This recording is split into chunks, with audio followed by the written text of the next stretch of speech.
Ovdje jednu biljku koja zove jagorčevina.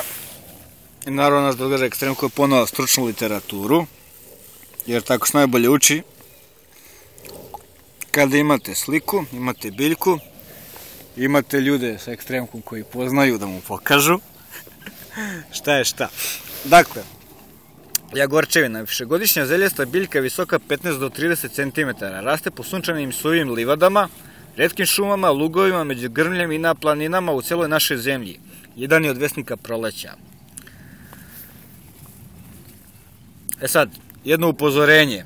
Veće doze jagorčevine ili jaglike su otrovne. Jedna ukrasna vrsta izaziva upalu kože.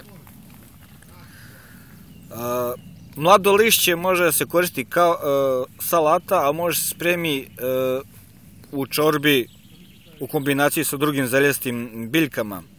Takođe, što se tiče medicine, daje se u obliku dekokta ili tečnog ekstrakta kao lekoviti čaj. Cvet, znači cvet ovaj žuti, ulazi u sastav plućnih čajeva. Tako da, to je to.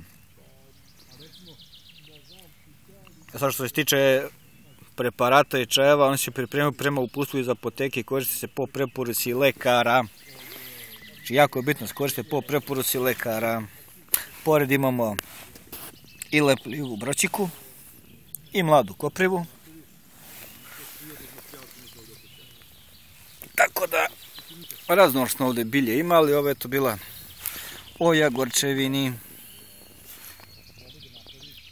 Ukus, kako da vam opišem, najbolje probate sami pa da vidite.